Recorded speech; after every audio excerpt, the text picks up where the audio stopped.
So welcome everyone. This is the fourth cartography session that we've scheduled for 2023. This is a series hosted by Greater Cincinnati Grotto.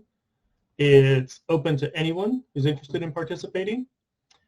Calls so far this year have been Howard Kalnitz in February, Gary Bush was in March, and then last month we had Bo Gergel, Dane Garreau, and Pat Cambesis. Tonight we'll be hearing from Bert Ashbrook and Christian DeSalle.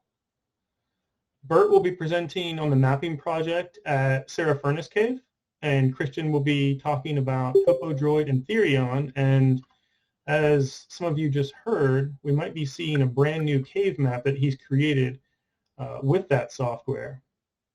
And so the theme of tonight's presentation is digital sketching in digital cave survey. So let's go ahead and get into it. Our first speaker is Bert Ashbrook. Bert's a longtime caver and longtime cave mapper. He's contributed maps to multiple books and cave survey bulletins and monograms. He's also authored multiple books, including Caves of the Richlands area of Greenbrier County, West Virginia, which is how I first met Bert in the early 1990s at WeVax. And more recently, he wrote The Caves of Pennsylvania in the 18th century. In addition to having a tremendous amount of caving experience, Bert has conducted extensive historical research on early cave maps and caves, including at Mammoth, which I don't think we're going to hear about tonight, but if we have some time, then maybe Bert could talk about that. But it may sound like Bert is stuck in the past. I can tell you that he's not.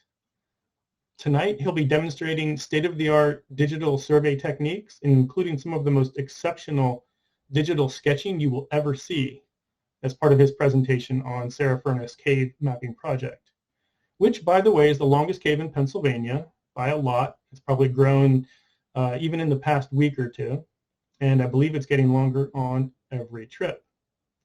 So, Bert, I'll make you the presenter, and the floor will be yours. Thanks, Aaron.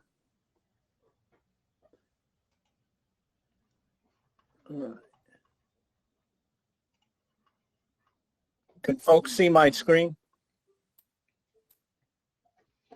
Yes. All right.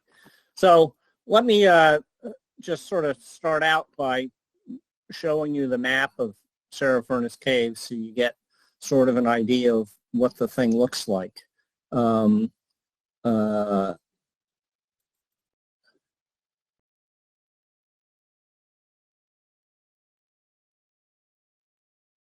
And I don't have a set program here with slides, but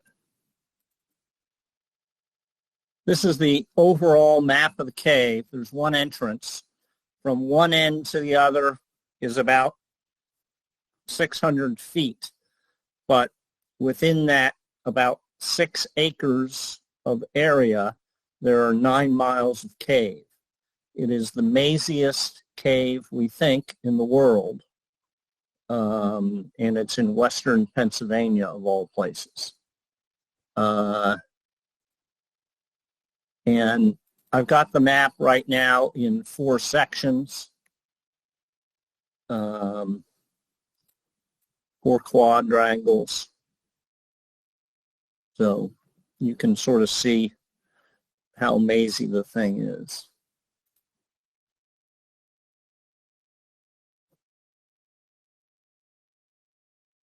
It's really quite extraordinary. And let me give you, so the cross passages, these passages are maybe 2 or 3 feet wide, 2 or 3 feet high, or lower, and there's a cross passage every, well, maybe every 6 or 8 feet. So it's quite an interesting maze cave. Let me show you a little video of what going through the passages looks like, just so you get an idea of all these cross passages. We have trails marked with flagging tape, but the ceiling of these passages is iron ore, and the walls are the Vanport limestone clay floors. In places, that iron ore was mined during the Civil War in the 1860s. And in those places, you can sort of snoop walk. But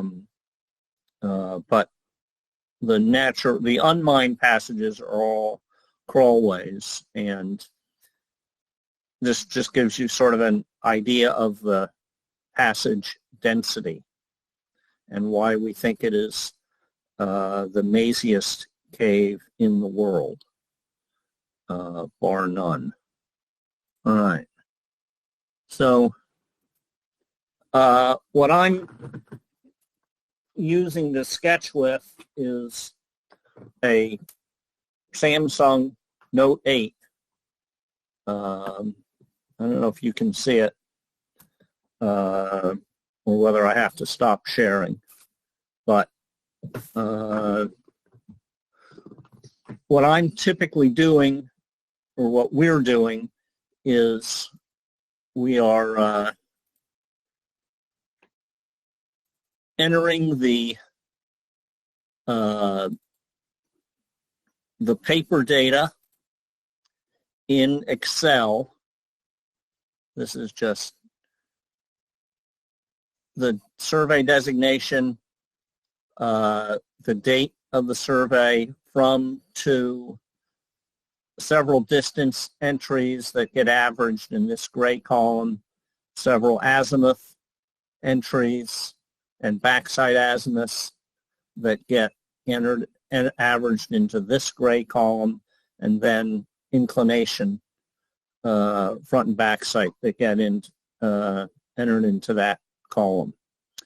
The way we are designating our surveys, we want to have, well, let me show you the line plot. I do this in Compass, but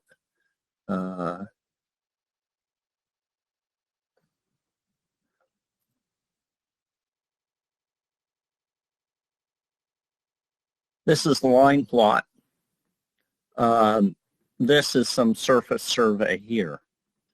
So you get an idea. We've got right now 7,000 survey shots, about 4,000 stations, and a little bit over 2,000 loops. And Compass handles all that with a plumb.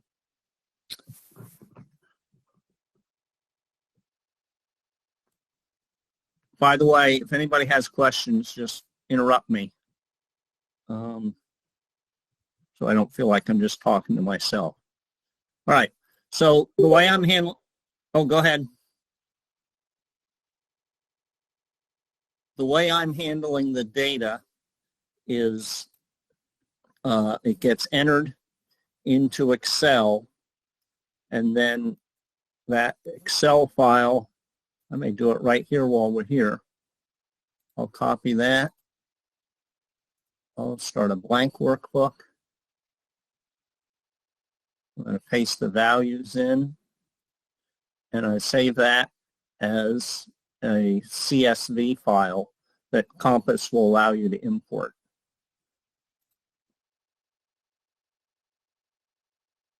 I'm just going to call this one junk.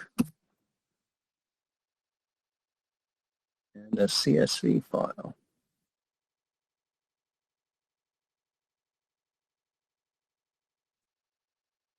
All right. Now I'll go over here to Tools, import a spreadsheet.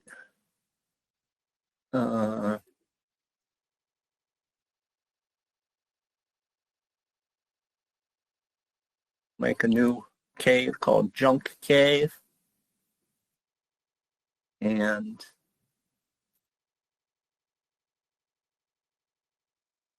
we'll open that.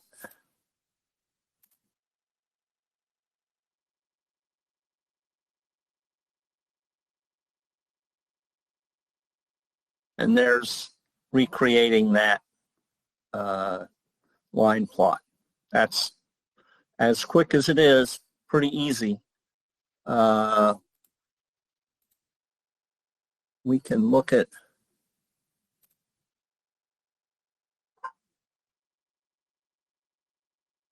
so 2,000, almost 2,100 good loops, less than 100 okay loops, and I've got 6 loops that are bad. So that's a pretty good data set. We started out with Suntos, and we have a lot of bad loops, a lot of new surveyors.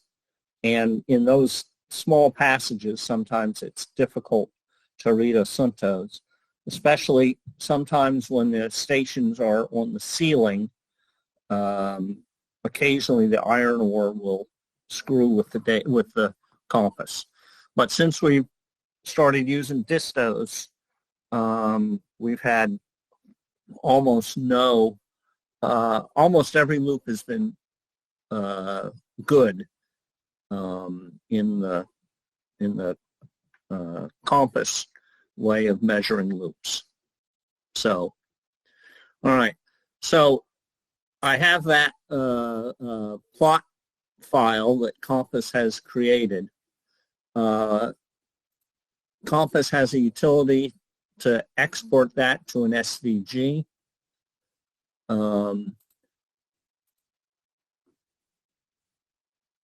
So let's see.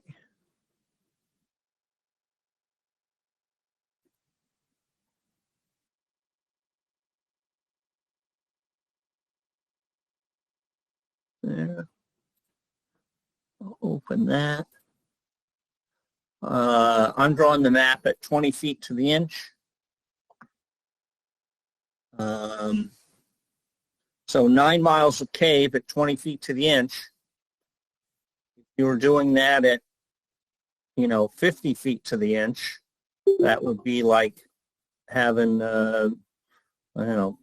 20 some odd miles of cave.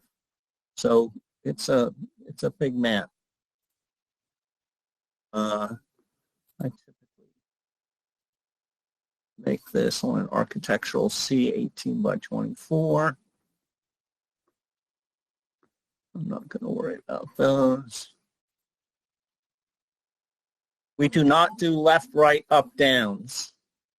So none of that's getting recorded. And the reason is every station is at an intersection.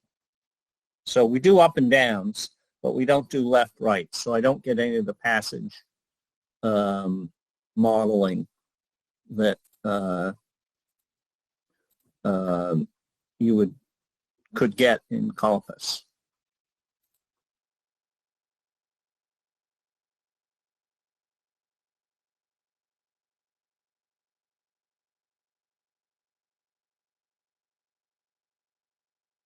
And we'll just call that chunk.svg. And there I have my data is ready to, an SVG file ready to go in my, see, did I do that right? Let's make sure.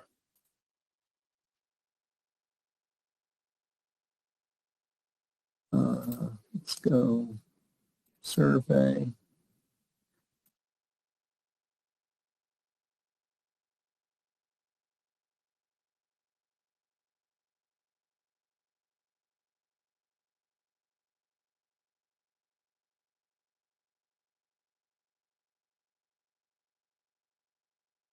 It's taken a long time.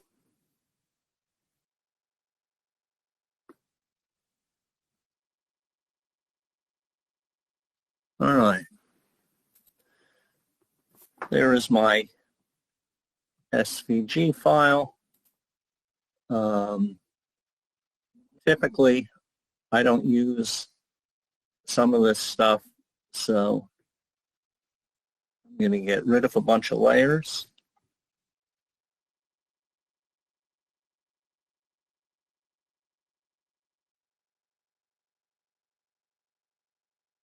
This is in Illustrator. You know, other people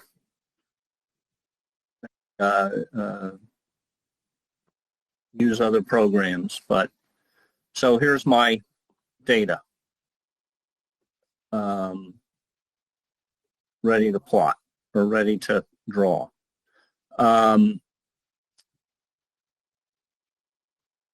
Any questions on how I'm getting the data ready to draft? I have a question about memory, and you might get to this in a little bit when you start drafting. How much memory are you seeing being used when you're drafting AI? I don't know. I've never looked at how much memory is being used. So It hasn't been an issue then? It hadn't been an issue. Okay, thanks. Correct. But I do want to, let me just go back and talk about how we're designating surveys. I want to have each station have a unique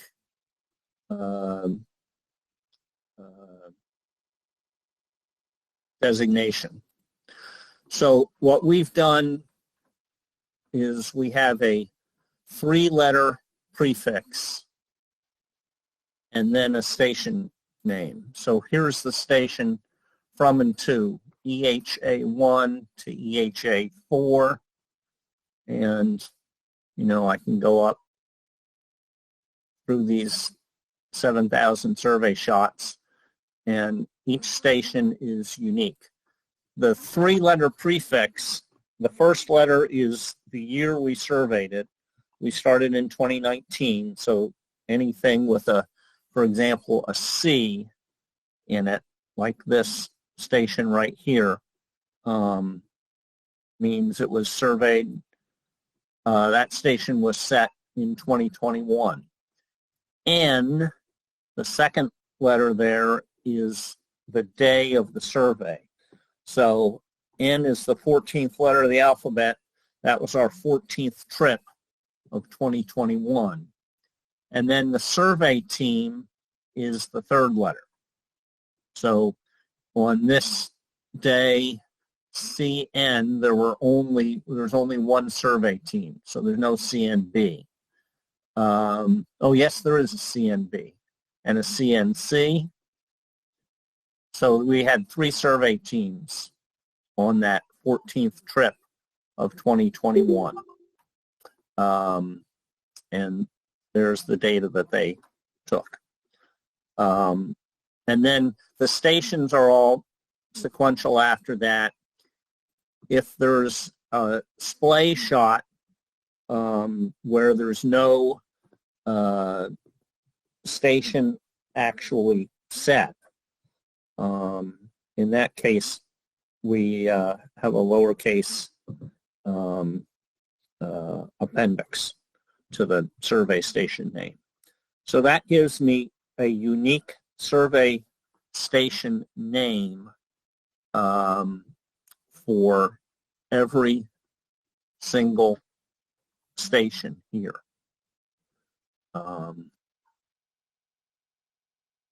That makes sense to folks? Which in a maze cave like this, we need that because it's not just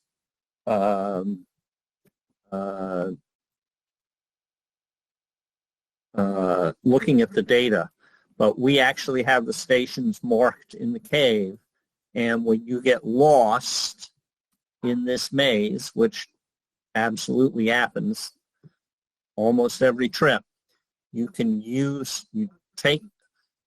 folks are taking a copy of this plot in with them, and you can use it to navigate your way back out of the cave or back to one of the marked trails. So those station names are an important feature. And up here at the entrance, we started with AAA1, AAA2, etc. So All right. So I'll take this SVG file. I'm going to, and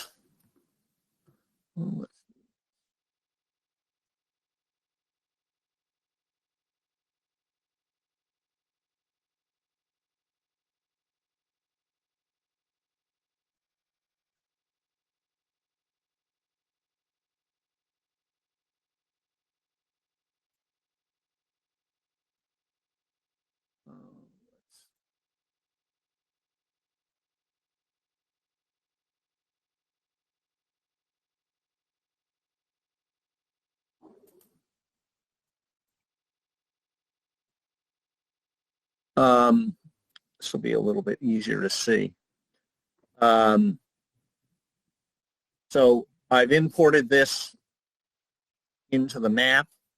I'm going to go ahead and align it so it aligns with the former survey. And as a matter of fact, you can see here the survey we added on this, some of the survey we added on this trip. It shows up a different color that way.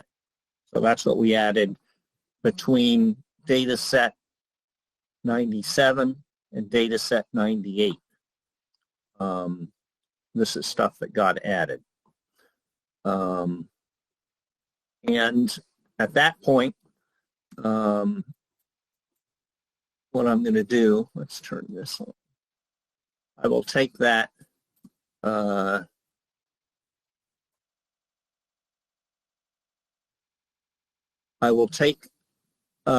that line plot and then import the SVG that came out of the tablet. I don't know if folks are interested in seeing that process or not. Yes, please. All right. I'm going to stop sharing then so I can show you the tablet because I don't think you can probably see it. How the heck do I do that?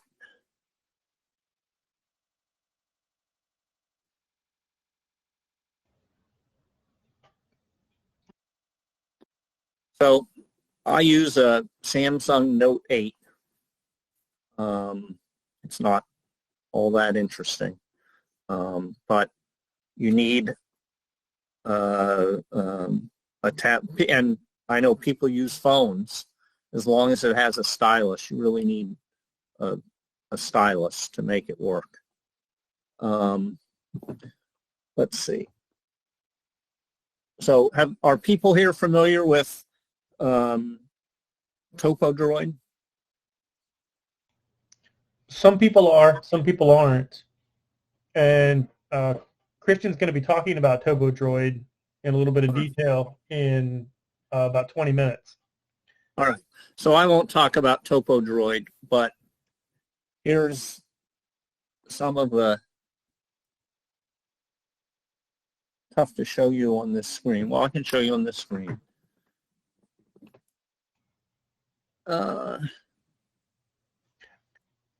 Bert, were we seeing Sketch directly in TopoDroid, free Sketch, or were we seeing TopoDroid symbols? No, no, I don't use TopoDroid symbols. I use no symbols at all. I just use red lines for wall, gray lines for passage detail, and then for this, well, let's turn off some of these layers. Here, I'm trying to use the green to delineate between where the mine is. Bert, can you share again, please? Oh, I'm sorry. Right. Or do I need to make you presenter again? Sure. Let's see.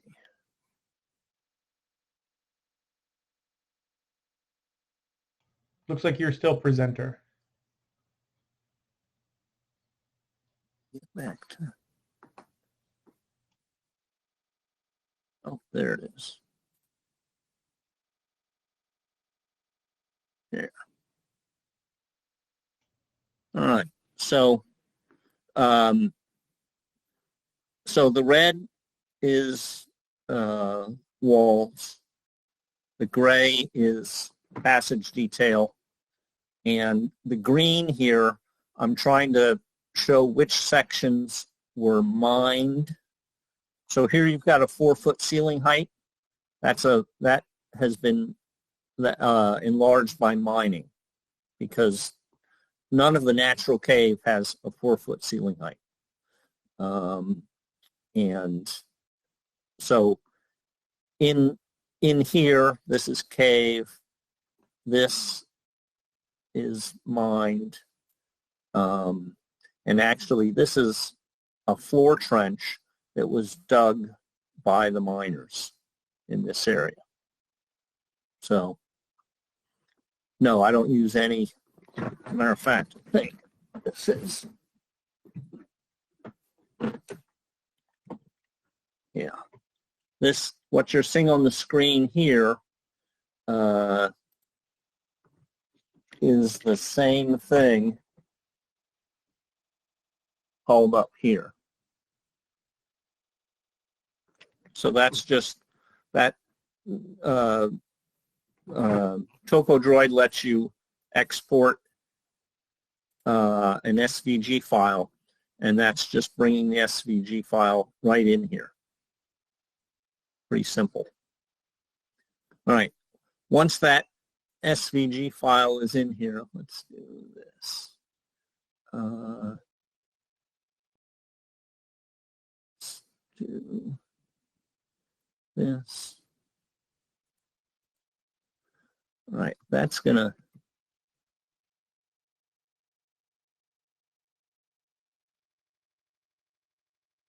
come in at some scale, at some rotation, about like that, and it'll come in here. All right, I've got station EFA10 and EFA10A right here. So that was a splay shot. We didn't mark EFA10A. So when I turn on my stations, let's find EFA10 and 10A right there. So I'm going to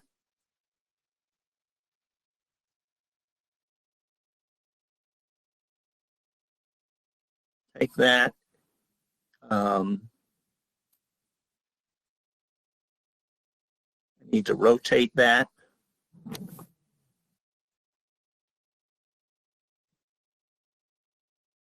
I don't want to make this a tutorial on how to use Illustrator, but let's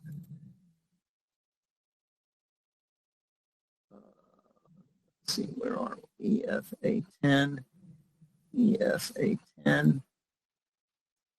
That rotation is about right. This is just getting everything to line up. It looks like I still need to shrink that a little bit. Right, EFA10 line goes this far, but the station is here, so I'm off a little bit on the scale.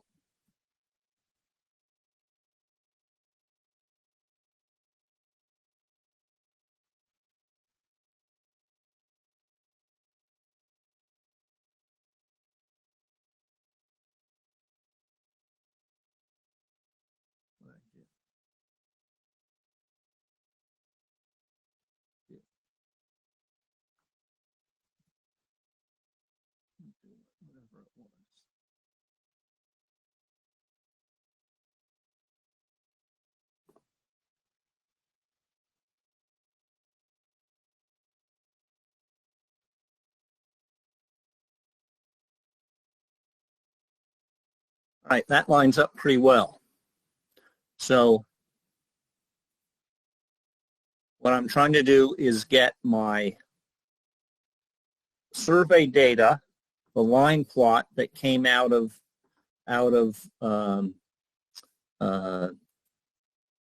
Compass and imported into Illustrator to line up pretty exactly with the sketch that came out of Compass, or excuse me, came out of TopoDroid. And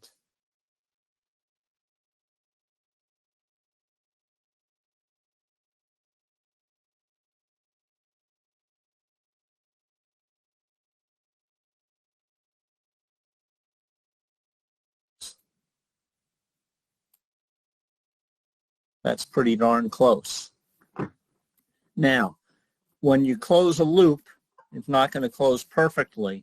And so other portions, for example, this shot right here, this loop around here didn't close so well. So you can either morph your sketch, but usually it's close enough that it's hardly worth the effort. So I just move the sketch when I'm sketching this part right here. And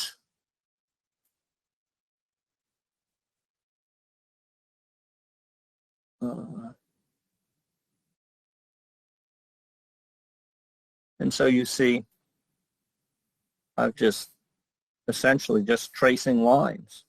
That's it in Illustrator. Any questions on at least how I'm doing it? Suggestions? Let's put the walls back. Can you talk about your layers a little bit? Sure. Over here are my layers. We can just, and this would, you could use this layering, a layering system in most any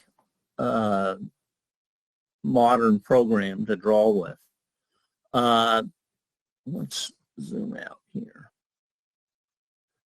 I show you these layers one at a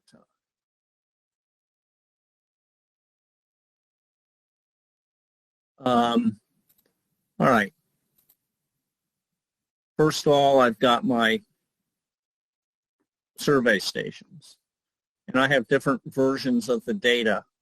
This is version 98 and 97 that I'll keep at different times. All right. Walls. That's pretty self-explanatory. Because it's a maze, I'm shading these pillars because otherwise you couldn't tell what's a passage and what's not a passage. Where a passage gets too tight or too small, too low, I sort of fade it back to that dashed lines and faded back to the solid bedrock color that way. So I have that on a separate layer.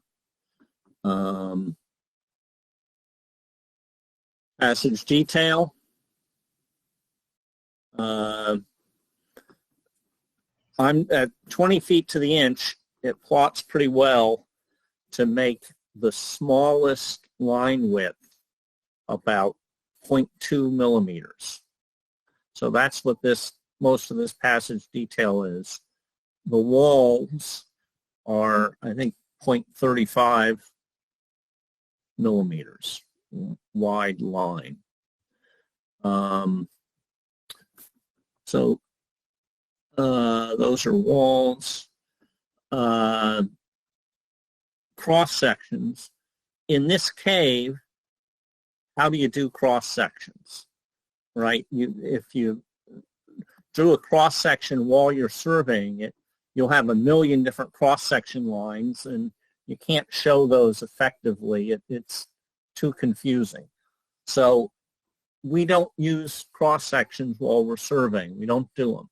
We don't do profiles. We don't do cross-sections. But we come back later after we've surveyed the thing, and you take a ruler, draw it along the passage, and go back and do all the cross sections wherever that line intersects. So that's how we're doing cross sections. If that makes sense to you. And I have that on a separate layer. As a matter of fact, I think I've got different cross sections on different sublayers. AA prime, BB prime, etc. All right. I've got passage elevations on a separate layer. Usually it helps to turn off the walls and the detail, and those walls fade. And then you can see passage elevations. As you can tell, these are all between, -3 and -6, 5, 7. The cave is essentially flat-lying, and that's how the maze developed. All right, a couple other things here. I've got, let's turn off the elevation and turn back on the walls. I have a number of title layer, which is essentially anything that's just added onto the paper. So survey participants, title block, north arrow, legend, etc. On my quads, they overlap by half an inch, I think. So there's the border line for sheet 1, and there's the border line for sheet 2. I've got a sheet mask layer, which is essentially when I'm printing out sheet 1, I don't want anything over the border, beyond the border to print out. So I've just got a little sheet mask on there that stops anything from printing beyond that border. And similarly, I've got a sheet mask for sheet 2 when I'm printing the sheet 2 border, etc. Make sense? All right. But the cave map, I'm not drawing the map on 4 different files or 4 different sheets. It's all on one sheet, and I just use these titles and the sheet masks to print out what part of it I want. So, for example, instead of 4 18 by 24 sheets, I can do 2 11 by 17 sheets at 40 feet to the inch. And that's what those are. I have a lot of the features, passage names. You can't, normally in a map you put that stuff off to the side, right, off in the bedrock. You can't do that in this kind of maze cave. So I've got a separate sheet. Rather than 20 feet to the inch, I plot this one out at 40 feet to the inch. And this one, I've got where the trails go, names of the features, etc. This yellow tinged area is where the passages have been enlarged by mining. And the green tinge is where the miners trenched the floor. Any of that makes sense? Hope so. And then I've also got on this sheet surface contours, some surface features. The road goes past here, etc. My time's about up, but I want to show you a couple other neat things. There's a surface coal mine above the cave, and it's been approved for reclamation by the Pennsylvania Bureau of Abandoned Mine Reclamation. And so we did this sort of specialized map for them, for their planning, so that they could see the extent of the cave.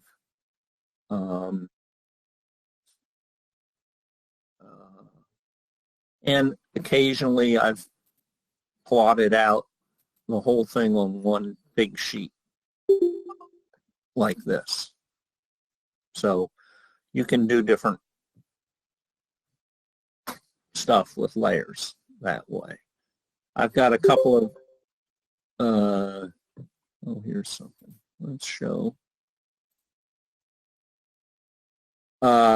We've been measuring the density of the maze over time.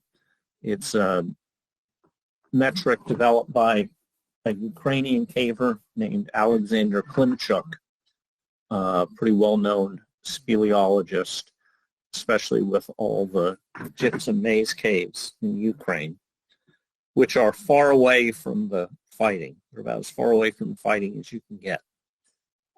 He developed this metric called passage network density, which is the distance of survey, the length of the survey, divided by the area that's underlain.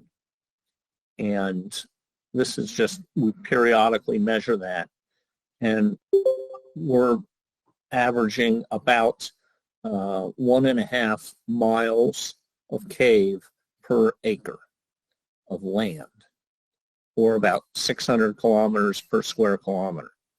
If you think, if an acre is a little bit bigger than 200 feet square, if you had a intersecting passage going north-south every 10 feet, then they'd each be 200 feet long, and you'd have 20 of them, so you'd have 4,000 feet of passage.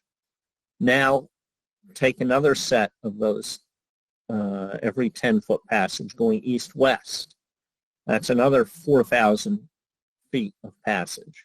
So that's a total of 8,000 feet of passage underneath 1 acre, and that's about 1.5 miles per acre. So that's approximately what we're seeing.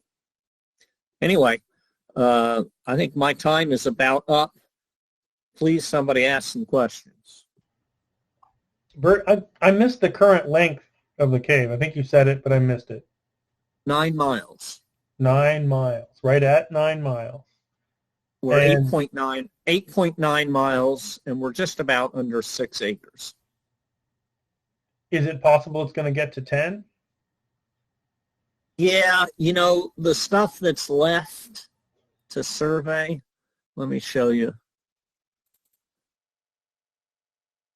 what we're surveying now.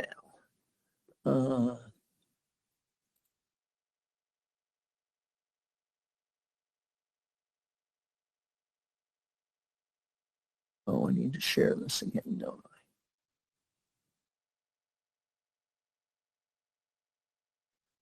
This is the kind of stuff we're surveying in now. It's pretty low. Hats off a lot of the time, helmets off. I have trouble because I have bifocals and I can't get my head far enough away from the screen or the paper to be able to see it, to focus on it, because the ceiling height's not so high. It's going to be iffy whether we get to 10 or not here. Hey, Bert, I've got a question for you. So this is not the only cave in the Vanport. Like, what is the overall cave potential for this area? Like, I'm pretty sure that I've been in a cave in the Vanport, which was a lot wetter than the pictures that you showed. But in general, so like, what is the cave potential there? Does Sarah Furnace have potential to connect into other caves? Like, what does the Vanport look like in general? In general, the Vanport caves are probably quite extensive. The Vanport gets up over 20 feet thick in some places and disappears in others. But what you need is flat lying, and that limits it some, although most of it is pretty flat lying. There are, this happens to be sort of at a place where an anticline and a monocline and another anticline all sort of fade out right at this sort of triple point, and it's a pretty extensive area of just dead level strata. But there's other stuff around that's flat lying. One of the problems is that a lot of these Vanport caves don't have natural entrances. And so, for example, this cave, we can tell from the inside, the miners put 5 different portals into this thing, and only one of them remains open today. Traditionally, there have been 6 big Vanport caves, and I think 5 of them have artificial openings from road cuts, mines, etc. I think there's only 1 natural entrance. The potential is huge. This is probably not going to connect into anything, just because there's no other entrances around that we've looked at, that we've been able to find. You're not going to cover, half a mile distance in this thing, in this Vanport mazes. Our cave here is only 600 feet from the entrance to the furthest point of the cave. Oh, I should be sharing again. Sorry.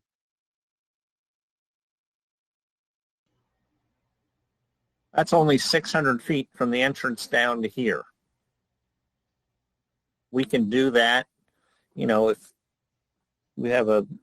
if you're moving quick, you can do that in 15 or 20 minutes. Did I answer? Oh, and you asked about wet. Let's turn this on. Right. Specifically, how far is this from Heinemann Cave? And is any of this that horrible sloppiness that you find in Heinemann? There is some of that. This area over here is called the sewers for a reason. It's wet, sloppy, mucky, and this western maze is that way too. It's not fun to survey in when it's, 18 inches high and it's got, 3 or 4 inches of sort of semi-solid mud covered with a couple inches of water. So, yeah, we have that too, but where we've closed out most of this wet, ugly stuff. The water level varies seasonally. We've closed out a lot of it. Where we haven't closed out is over here in this area, and that's, although it's quite low, is fortunately pretty dry.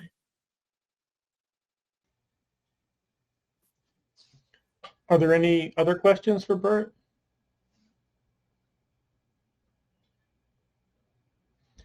Bert, thanks so much. That was truly amazing. All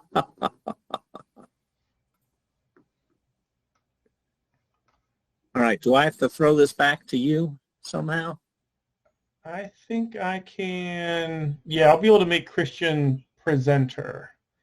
So let me do an intro for Christian. So Christian's a relatively recent graduate of Western Kentucky University Master's Program in Geosciences. He currently works in Thorn Bay, Alaska on Prince of Wales Island, where he essentially just surveys caves every day, all day. And no, this is not my jealous voice.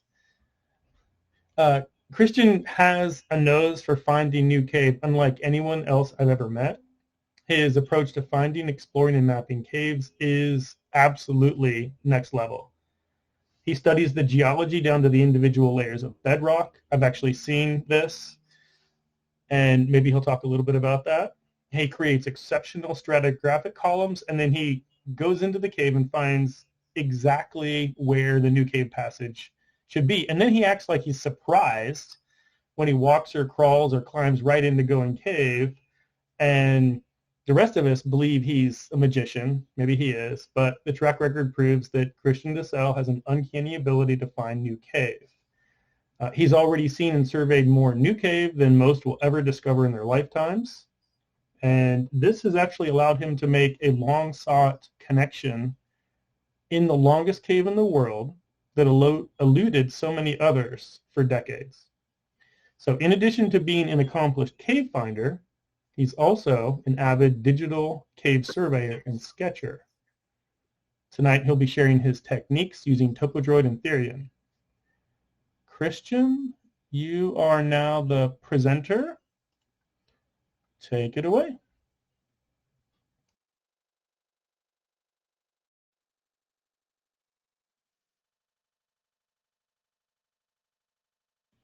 And you're still on mute if you're speaking. Okay, there we go. Thank you for that very great intro, Aaron. I wouldn't say it's all 100% true, but I definitely do a lot of scooping. Today I'm going to be presenting to you guys on drafting in the cave from TopoDroid to Therion. We'll basically be talking about a lot of what myself and Michael Ketzner do back down in the southeast, and what a few of us younger cavers have been really working on, which is to just get rid of drafting, because we don't want to do it, so we just want to do it in the cave as fast as possible so we can go out and just have a drafted map. I'm going to send a quick thing. This goes along with the presentation. This Google Drive has a bunch of files and folders and whatnot that I'll be referencing throughout the presentation. So without further ado, I need to find, I'm trying to figure out how to get rid of this weird thing that GoToMeeting has put on my screen. There we go. All right, now we can start.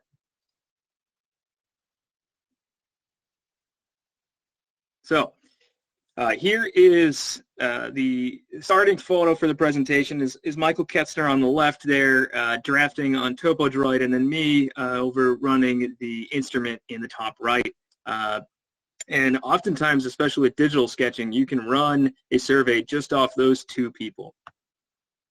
So talking about my transition to digital sketching, just so everyone knows, I did originally start with Suntos. I sketched on paper for a few years. I didn't like it because I always draw off my cave compass down a crack. I tie it with floss, and I would never, I'd never do it very well, and it would always break and fall off, and I don't know why I kept doing that. But eventually that happened, and I just said, screw it, and I switched to digital. Michael Ketzner basically convinced me on this. Since then, I've sketched or closely ran instrument alongside mostly Michael Kessner for around 5 miles of passage. And I'll say for me, it had a steep learning curve. I made a lot of mistakes. I never lost any data, which thank God. But along the way, I definitely learned a lot. And I'm hoping to share a lot of that with you guys so you don't make a lot of these mistakes. Because the hardest part about this is that there's just not good resources on how to actually do these things, how to use TopoDroid correctly, and how to use Therion. Currently, I'm doing drafting on a pretty long cave with crazy data, with all these loops closing all the time that make you not want to draft the cave because of it's always moving and it's always, the line plot's always shifting around. But with Therion, you can actually just draft it and it'll figure it out later. So that's why I use Therion on the back end. But Bert already kind of explained what digital survey is. You know, you're using electronic survey devices like your distro and brick. They shoot data directly to your tablet that's running TopoDroid. There are other sketching softwares. Sexy Topo is pretty good if you're not going to use a lot of the TopoDroid point symbols and whatnot. And then in the end, you come home and you take your digital survey and you can just export it straight to your computer. All that data, there's no more typing stuff in or any of that. So why do you want to go to digital survey? Number one is it's fast. Taking that data, I shoot shots, it goes to my tablet, it draws the line plot. It's accurate. Those splays that I'm taking will make walls that are more accurate than anything you could do just by hand waving stuff, even if you're shooting the disto all around. Also, you get a huge amount of accuracy just because you're not typing that data in. You're not drawing it in little squares, the numbers, and then coming back and thinking it's an 8 when it's actually a 9 and all those problems. And along the same line, you know, it's integrated. Everything there, you take the data out of TopoDroid and you just shove it straight into what you're drafting with. It's just done. No more sketching, or no more scanning, no more typing in data. You just got it on your computer. So what is Therion? This is a big boogeyman that we talk about. That's kind of the cartography software, the end point for your data. It can be used for data management, but I don't usually do that. I usually just import in the Compass plot files. It'll take a handful of different types of survey data files into it. The way Therion works is you draft the cave in scraps. So each little sketch that you do on paper or on your tablet, that's a scrap, and you draft those or you bring those in from your tablet and you just shove them in the line plot, and they all just kind of stick on there, and you just keep doing that. Every time you add a scrap, it just keeps going onto the line plot. And it, seamlessly round trips it, and it's amazing in maze caves and other systems with crazy changing loops and weird data. You know, we're using it right now, and I don't think we could have started drafting this one cave I'm thinking of, that's maze cave that we're working on. We couldn't have started drafting it before we fixed all the loops, except for we have Therion now, so we can. Just this is more overview of Therion. You know, you're taking your scraps, you get them into the sketch files. In the top right, that's actually the conversion of paper sketch to scraps. And you shove those into the data file with the survey data, and then you combine it with the config file and make the final map. The config file is what establishes what your symbology is and what you want the map to look like. So I have it set up so in my templates, I can create a working. What the heck happened?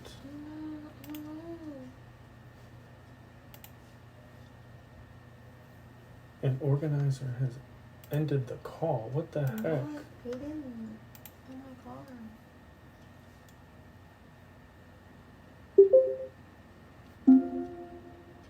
That is weird. Did you guys just get kicked out? Yep. Christian's back. Christian, can you hear me? That was... Yeah. I don't know what happened. We just all got kicked out. We got kicked out at exactly 4:30. At exactly 4:30. 30. I wonder. Well, whatever 30 is, Yeah. 8:30 Eastern. I think it was an hour after you started the meeting, it killed itself. It seems. Yeah. Go to meeting is interesting. I'm being diplomatic there, but okay. Is almost everybody is back. We've got 13. We had 18 or 19. 15.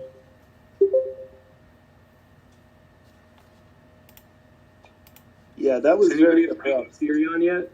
I hope so. Hey, Christian, while people are coming back, can I ask you a question about something you said? Yep. You said you couldn't start drafting the map until you had all the loops closed. Yeah. Why is that? You can always do the round tripping with, you can do round tripping with Inkscape and all the other stuff with Compass. It's just a pain in the neck.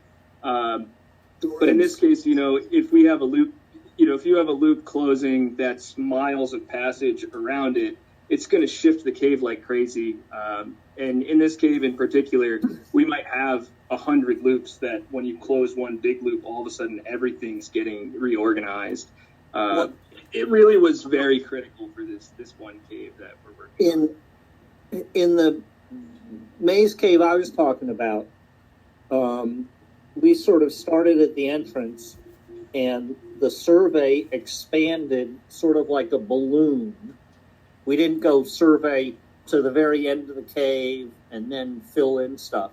We expanded the survey out from the entrance, and there were so many loops that the stuff never shifts very much because of the way we surveyed it.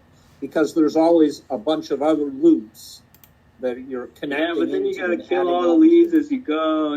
That's Yep. You got to start crawling. Yep. All right. Just curious. Okay, Christian, you should be the presenter again. Screen back.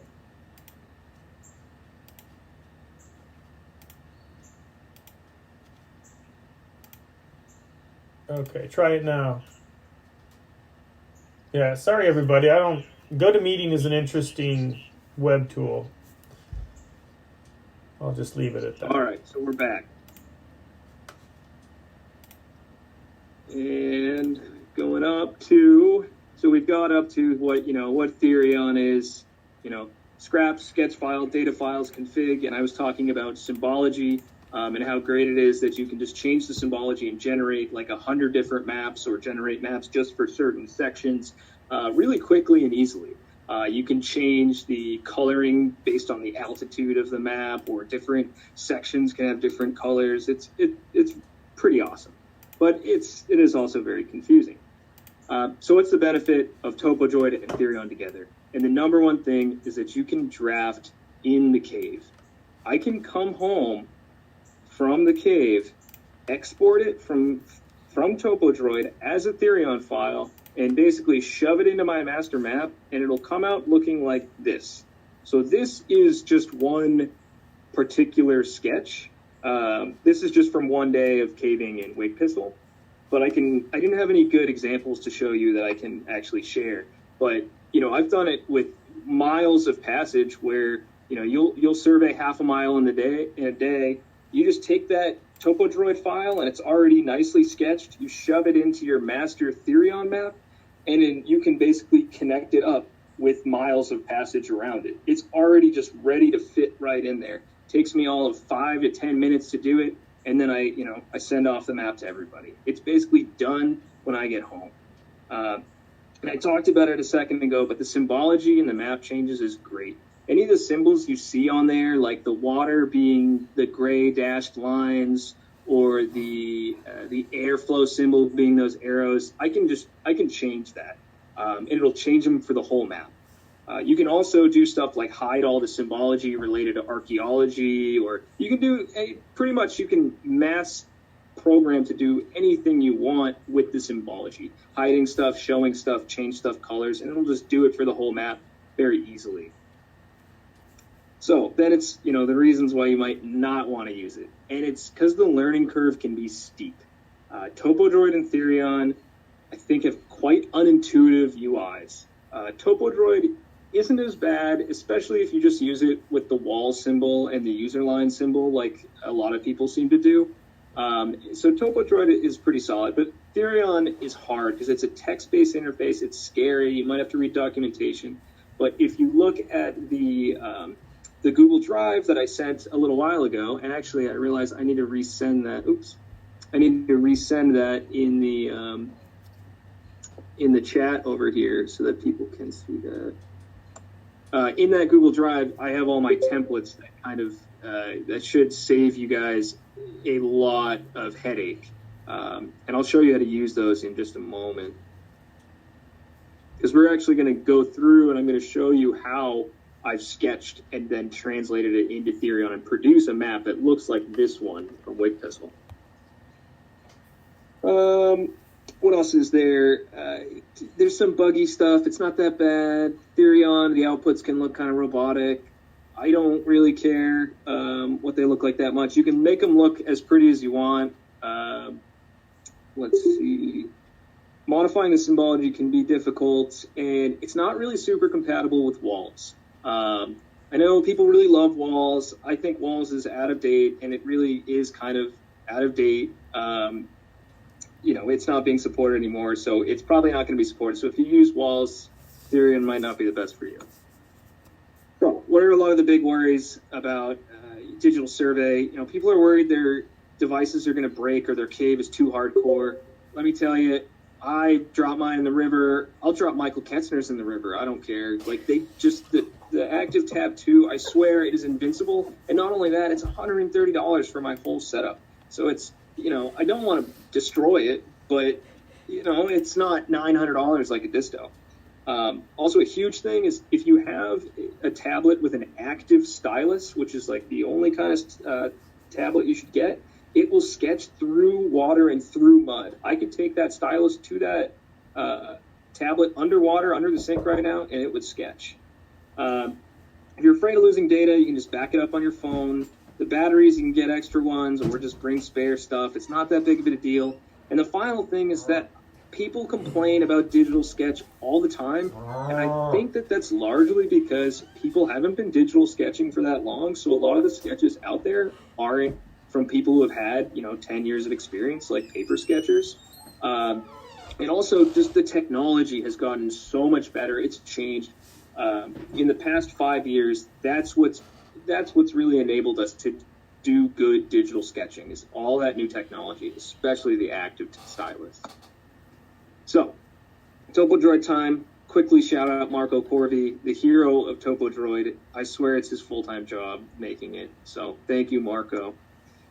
Getting started, we talked about it a little bit with Bert. I forget what he uses, but I use the Samsung Active Tab 2. All of my friends do. We all love it. We have yet to break one. And you want to use it with a DistoX or a brick. You can type in stations manually, but it's horrible. And then there's some of the links for TopoDroid and Therion. In my drive, I have a slightly outdated version of TopoDroid, but that's because the newer version has some weird bugs with this retracing feature that I don't want to use. So now we're getting into actually opening up TopoDroid and doing it. And I'm going to do this alongside you guys now. So I am going to organize this like this. I realize I just showed you my whole chat that we don't need to see. Okay, so when you open up TopoDroid, the first thing you need to do is go through the settings. The settings for default TopoDroid are not correct, and you just need to fix them. So where settings are this is the main page. Let me go back just so you can see that this is truly the opening page of TopoDroid right here. The most important thing you do is you click this dots up here and you go to settings and you find the activity level and you change that to tester. Just don't even worry about any of these other things. It's usually set on normal mode, and what that means is they've just disabled half the useful features. So just go straight to tester, ignore everything else, and then go on with all of your settings. I don't want to go through all of these settings right now because it's sort of a waste of time, but it's in that Google Drive, it has all of them in this PowerPoint that you can go back and look at. The most important was that activity level. And then there's stuff like auto exporting in certain formats like Therion, which is great because it'll auto export your cross sections. And then of course you want to change all of your units to feet. And so this is the length units that'll be in your survey data. And this is the sketch unit that you'll have on for sketching. Basically the squares are going to be 2 feet. You want that because of course who wants to survey in meters? Some stuff in here like sketching in Bezier mode is preferred for TopoDroid. That's the line and curves as opposed to just point to point. That'll make sense. If you've done Illustrator, usually you're drawing in those vector-based lines that are line and curve. They're not just like lots of little points. It just makes things a little easier on Therion. So now finally, we're going to go into this. Oh, sorry, so this is a little delayed for me now with all this stuff running on my computer. But we're going to go into custom settings. And this is really important. We're going to click this palettes on. And we are going to mess with the symbology of TopoDroid. So now, or if you saw that, I clicked this button and I went to palette. And I'm basically just going to click all of these drawing tools and add them into my master palette. And why I'm going to do that is because of in this version of using TopoDroid for Therion, for drafting in the cave, you need to use the symbology. I'm going to harp on that in a little bit more in a second, but the symbology is absolutely critical. This is the way that TopoDroid was designed to be used. It was designed to be used with the symbology so you can export it to Therion. So that's why it's important now that we open up that palettes button and we pick every single line type and point type and area that you think you might need. So I would just suggest going down through here and clicking everything you want. For me, I know some of the critical ones are I use ceiling step instead of chimney because it works in Therion better for me. And then of course I come down and I turn on all these different wall types, you know, the presumed wall, the pebbles wall, the popcorn wall. And I'll show you guys what that looks like. Actually, I'll just show it to you guys what that looks like at the end, like right now. I'm gonna go to Colson's window. And this is a map I literally did last night. I haven't even touched it. I just came home and threw it into Therion. And I'll say I didn't do a very good job of sketching this thing. Oh God, this rainbow is not supposed to be here. So ignore that horrible rainbow. That's very easy to get rid of. But that's what this pebbles wall type looks like. Actually, this is the debris wall type.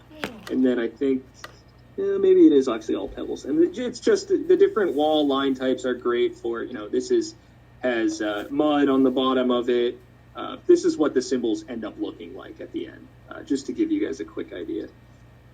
Where's that button? Here it is. Okay, so yeah, you want to go through and grab your symbols. You want to go through and grab all of your point types. There are so many of them. Anything you need will be in here. If it's not there, you know, label it and write so that it's something else. The important one is the gradient symbol, which is how your slope is, or what your slope is. There's no just regular slope symbol. Don't know why. So you click and drag the gradient symbol and it draws it as a slope in a certain direction. And then, of course, the final one I had on there was water flow. I don't know why it's not turned on from the beginning. You can make those. You can make custom symbol sets. So that's why I wrote down here. If you've got a big Carto project or you've got a regional Carto survey, like maybe the Kentucky Speleo survey, maybe they want to make their own symbol set that could be standard across the state or the area or the cave. So we're going to actually just get into now how we're going to make a survey, and then we're going to sketch it, and we're going to put it into Therion. We've done all the symbology. We've done all the settings. That's the worst part of TopoDroid. So we're going to come up here and click the plus button, and we're going to just type in the name of our cave. We're going to call it cave, and we're going to, you have to put in who's on your team. Your starting station, I always put one in because I always start at A0. your magnetic declination, that just goes in the compass file at the end, or whatever the file is that you export out of it. I'll either put it in as 0, or I will actually know the declination and put that in. I don't guess on the declination, because then I'll feel like I'll mess it up later, or I'll not change it later. So now that we've generated that, we're going to go into Cave, and this is our file. This is our survey file. It's not populated with anything yet. If I go into my Ellison's file, you can see this is a lot of survey data that I've taken in the historic section of Ellison's, where you can see the from station, the to station, the distance, the azimuth, the inclination, and then the direction you want that survey line to go on your extended profile. Lots to take in there. We're going to go back to our cave. Oh, and I should have slipped the slide again. So the first thing you'd want to do in here is actually go to devices and connect your device. This is on my computer right now, so I can't do this, but it's pretty self-explanatory. And then you want to hit the download button here, and you want to make sure that the download button is red, I believe. It's either red or orange is the correct one, not blue. And then we're going to add in some stations. So I click that plus button, and we're just going to go in and do some of these. It's 10 foot long at 10 degrees with a 0, and I can set the LRUDs 5511 or whatever, and then I can hit save, and I can just keep entering these in. So we'll do 20. I'm going to enter in a few of these so we can sketch. So it's 20 foot. We're going to do this one at 30 degrees. We'll do this one at 45 degrees up, and then we'll do 2, 4, 10, and 5. We'll do one more, 20, 40, 0, and then we'll just go 1, 1, 1, 1. Okay, great. So now we have put in some of our survey stations. These are all down here, and now we want to sketch. So what we're going to do is we're going to come up to this button, this paintbrush on a whatchamacallit, and we're going to sketch. So you click that button, and you click the new sketch button, and you want to choose the origin, which it's going to pick your last station, but I go back to the first station or the station that I want to start from. And you can name this. This might help for Therion. I just never do it. And here you can also say that you want to do a projected profile, which I like to do for some caves where you might survey 20 stations, and that's the whole cave, and then go back and sketch it on the way out. Projected is really easy to do in TopoDroid. So we have got our sketch with our LRUDs in here. Normally, I wouldn't just have LRUDs because I would have splays. So I would be at each of these stations after I shot A1, I would just shoot a million splays, and then I'd have what the wall looks like in there. To draw in TopoDroid, you're just clicking this button up here, pretty self-explanatory, and here is the wall symbol. And just use the wall symbol for walls and nothing more. I'm going to start drawing this wall here, and you'll see that I'm actually drawing this. I'm drawing it the wrong way, aren't I? I am drawing the wall the wrong way. I'm drawing it clockwise. I need to draw the walls counterclockwise. You don't really have to do this, but it helps, but you have to change it at the end. So I'm going to draw my wall starting at counterclockwise, and then I stop drawing there. So I need to make sure that, okay, my lines are going to connect when I keep continuing this. So I don't leave a space in between. So I'm going to click both points here so it'll connect both sides of the line. And what that means is that when I start drawing here, it'll connect that line right like that. So then I'm going to sketch around, and I'm just going to finish this off right here. Okay? And because it has both points, I'll show you really quickly that if I sketch upwards towards that, it will also connect. So I finished drawing the walls of this cave. So now I'm going to go through and do something that is extremely important for drafting in the cave, which is making sure that your walls point into the cave. So what that means is that when I click here, I'm going to zoom in on this a little bit so you can see it better. Zooming in on the computer is a little weird. Okay. So I'm going to zoom in on this. When I click on this green dot on the wall, it highlights this wall. If you look here, this yellow arrow, that should always point into the cave passage. If you have it pointing out of the cave passage, and you can switch it with this button in here. I clicked this up here, and then I'm clicking this.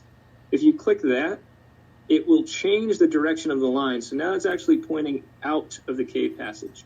That will not work with Therion because of the way that it calculates where the cave is, and it starts to draft and clip things. So, oh, I thought I fixed that. The lag on this is a bit much. There we go.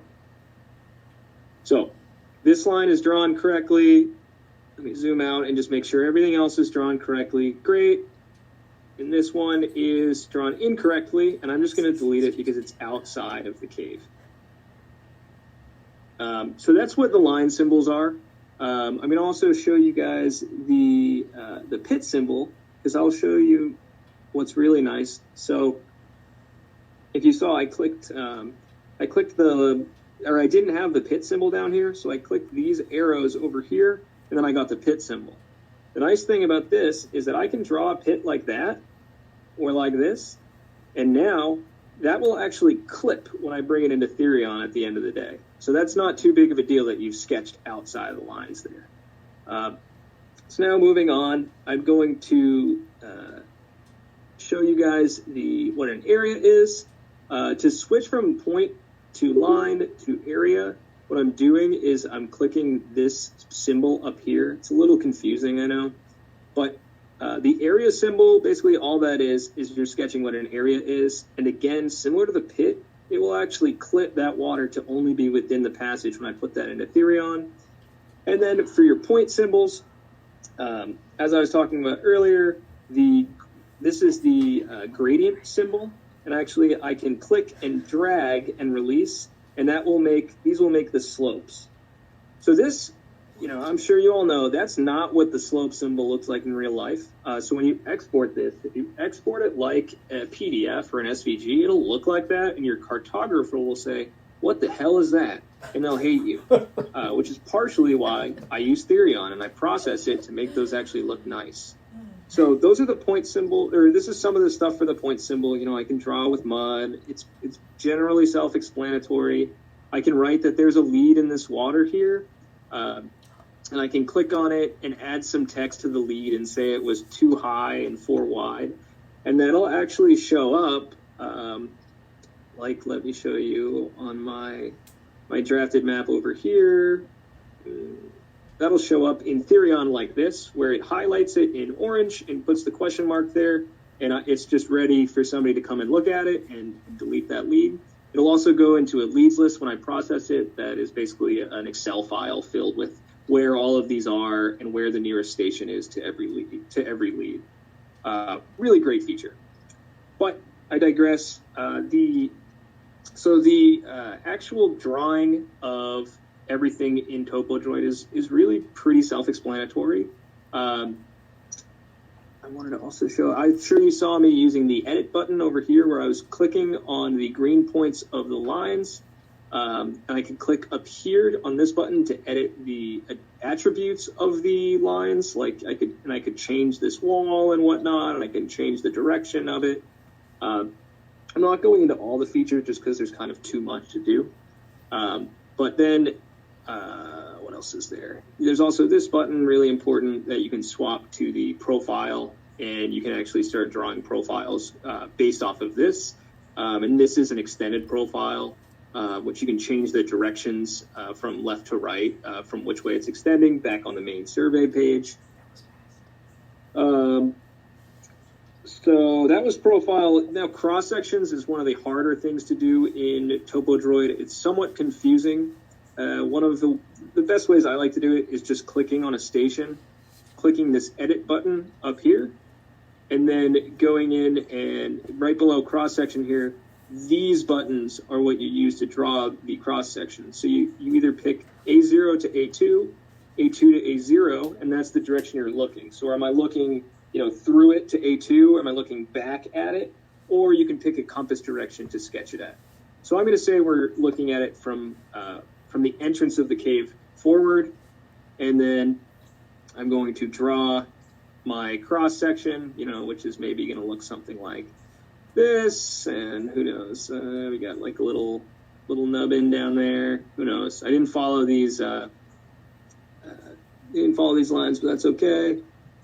And now we're going to zoom in a little bit, and just to make this, because we're pretty much drafting it, I'm going to bring that to a little bit closer, and then I'm going to hit edit on that line. I'm going to press this button, which is the close line button.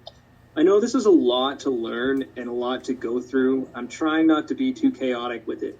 But really, it's not that bad once you've done it a few times. And if Aaron puts this up on a video, or if you can follow this PowerPoint, that should help out a lot.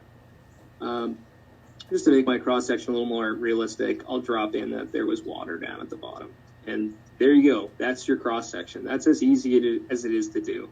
I've got the 2-foot scale, drew a 6-foot wide passage, what is it, like 8 or 10 feet tall. And then I can just hit back and go out of it. And then I can click the edit button, and it will generate this over here, this square. And that's actually the cross section. So I'm going to move that over here. And then I want to know if when I do the final drafting of the map, if that cross section is going to fit in here at the correct scale. So I'm actually going to go in and just check. I'm going to click the cross section button there, hit edit, and then cross section, and hit save. And then look, okay, my cross section, I think I want it to be right there. So I put it there. And this is all stuff that I actually do in the cave. It doesn't take that long. So there it is. That is the basis of sketching. It's really not that bad. The hard part is a lot of what I've been alluding to, which is my 7 deadly sins of digital sketching for Therion. I complain to Michael Ketzner about this kind of stuff all the time, and because of people give you sketches that they don't have the walls done correctly, or they're not using the point symbol, and it makes it so it's almost like you're receiving a paper sketch again. The goal of this is to not have to draft anymore, and if you do these things, it makes it so your map, your person who's doing cartography is going to actually have to draft it. They're going to have to print it out and draft over it. They can't just throw it right into Therion. So the number one is going to be just not communicating with your instrument person. This isn't a sketching thing, but this is just a TopoDroid survey overall problem. It's really easy for your instrument person to get ahead of yourself. It's really easy for them to shoot splays that you don't understand. I found that with Michael Ketzner, me and him are like, we're like one unit. I just know when he needs splays. I maybe will ignore him and I'll shoot too many stations ahead. But, I know what he needs, and I know when I'm doing something wrong. It's a different pacing, and it's made your instrument person way more important than they have been since until the time of Suntos. Instrument used to be hard during Suntos. Then they made distos, and it's easy. Well, now it's kind of hard again. So get ready for it. Your instrument person should honestly even maybe just know how to sketch and know how digital survey works. A big thing one of the biggest things for Therion is that the wall symbol is very special. It is what clips things. It is what designates what's the inside of a passage. It just makes it work. If you draw walls, if you use walls and you start drawing cross sections, this is another, a complaint down below. If you start drawing cross sections over here outside of a station, Therion's going to be really confused as to what this is, and it'll even start morphing it. If you start drawing symbols with walls, like, I don't know, if this were like little pebble symbols or something, it's going to just explode Therion. It's not going to work, and then you're going to have to use it like paper sketch. Not connecting your walls is another big thing. So when I sketch, I don't want my sketches to look, I don't want my final map to look like this. I don't want there to be lots of gaps in between. I definitely don't want this. This is the worst. This is actually if somebody comes back and tries to fill these gaps with these little like horrible lines in between, that's even worse because I can't see that in Therion. It just looks like a blob of points. what I want my lines to look like is I want that connection to be on, and I want them to look like one smooth, continuous line for the whole cave, and that'll be great. The next one is, of course, I talked about it a little earlier, is the walls being drawn the correct way. And basically all that is that when you turn your sketch in at the end of the day, all of these yellow lines here at the end of your wall will point into the cave. They don't point into the cave, clips things, it breaks things. You'll be sad as the cartographer. One that's less easy to understand is you can't draw walls over walls. So if I have an overlying passage that, let's say there was a passage that came over here, like imagine this is a gap there. Oop, didn't mean for that to connect. This came over here, and then let's say it came that direction. These overlying walls are going to cause TopoDroid to freak out. What you need to do in that case is you need to make a new scrap. So here's the scrap button. You need to make a new scrap, and then voila, now you're either above or below a lot of that, and you can continue your sketch from there. And that's how you actually deal with overlapping walls. It's just like you would kind of do, I guess you wouldn't do that in paper sketch, but it would be like drawing dashed lines or underlines. This is also great for trying to put some complex passages on top of each other. You can really split this way. It's a lot easier for the cartographer in the end to understand this as well. So I'm going to go back to that previous sketch. Let's see. What are the last things? Using the user line. The user line is this thing right here. Everyone loves to use the user line. It's just this gray line. It doesn't export very well for some reason, and it also just doesn't work with Therion. So just don't use it. If you're using this style, I need to stress that if you're using the style of sketching for Therion, that's what I'm talking about. If you want to do this like the way Bert has been doing it, I think that's the best other way to use Therion is with walls, with just using walls in the user line. But that's not what we're talking about. So don't use the user line if you're doing stuff for Therion. And I already talked about the cross sections. So that's pretty much it. I know that's probably a ridiculous amount of stuff, but that's how you do all of TopoDroid. And now the Therion part of it is easy. So we're going to export it for Therion. So all I'm going to have to do in here is just click these dots, click export, and I'm just going to click, I want the plan and the profile. I changed this point spacing here to 0.01 because otherwise it starts to do weird stuff with it. And I'm going to hit save. And I'd also do the PDF export because I'm just going to show you guys what that looks like in a second. The cross section I did should have been auto exported because of the setting I had earlier. And those files now are going to be, oh wait, actually I forgot to export the master sketch, the compass file. So to get to that, I'll go back to here's all of my data. I just basically went back one. I'm going to click not settings. Oh, good. Here we go. I'm going to click survey info. And, I'll check this, make sure this is all right. I'm going to click the dots again. And I'm going to click export. And here I'm going to export it as compass because that's what I like to do for my survey data.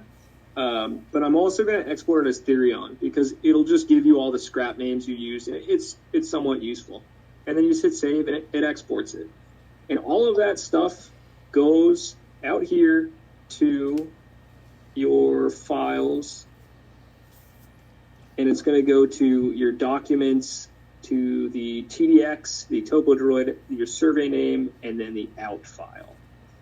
So let me just, I think you guys can figure out where that is. I don't want to pull it up right now because we're running low on time. So now I'm going to get out of TopoDroid. There's no more of that. We'll say I already grabbed those files and I brought them back to my master folder. So test files. So here would have been a sketch that or a survey that looked relatively similar to this. So I'm opening up the raw file. This is all of the data that would have been in the out thing there. I'll show you, this is what the PDF export looks like. You can see, this isn't the same exact one, same exact file. You can see the cross sections don't export, the gradient symbol looks, this is the slope symbol. It looks horrible. All this symbology just kind of looks awful. So that's why I don't like this. I don't want to turn this into a cartographer. This is, I think, what a lot of cartographers hate when you use these symbols and you try to export it like this. So instead, we're going to put it into Therion. So now we're going to recap that real quick. We just need to take those scraps that we drew are going to be in the TH2 files. So we just need to take those and get those into a master data file, plug our survey data into a master data file, and then just basically run it to get the master map. So I'm going to go through this with you guys right now. So first of all, I am going to grab, here's my raw folder, but I'm going to go and grab actually my Therion templates that I've given all of you guys in that Google Drive. So I'm going to copy those and I'm going to bring them into my test files and my raw files. I am going to plop those in here, and the first thing I'm going to do is I'm just going to rename these template files to be, I don't know, presentation cave and presentation cave. And this is exactly what I would do if I came home. This is how I draft a map. Presentation cave.compile. Okay, and this layout file, that just holds layout stuff that you don't even need to worry about. So now I'm going to open up presentation, and this is going to be the first time you're seeing Therion, and let me tell you, it is terrifying. Look at all that green text, okay? So here's our terrifying file. The first thing I need to do, I'm going to look back over here, I need to change the cave title, and then I need to input all of those reference files, okay? So I'm going to change template cave to presentation. I'm going to change the name of the cave to presentation. And I need to make sure this hashtag is a comment. That means that, that's not being used. So I'm going to change this TH2 to the name of the TH2 that came, to the TH2 files that came out. And actually, I'm going to look at, this would have been the TH file that TopoDroid exported, that we exported a little bit ago. Because this at the bottom will have a list of all of the files that we used. So I need to input all of those. So I'm actually just going to copy those straight out of here, and I'm just going to plug them in. So I'm going to delete that, and I'm going to uncomment these. I don't know why they come in commented. This is actually an error. Okay. Ignore that I just deleted that. That's because of this file was weird. It had multiple scraps that I didn't need to have. And then we need to actually copy the maps that it created as well. So here we have we'll just copy the scraps out of the maps. So these are the scraps within the maps. This one's not supposed to be here. That was because I had a second bad scrap. Scrap. So I'm going to grab this scrap and I'm going to plug it into the plan map. And I'm going to grab this scrap. This is the extended profile scrap. And I'm going to plug it into here. And then this would be where if I wanted to join the scraps, if I wanted to merge the walls where they come together in my master file, I could do that by typing in the names of the scraps here.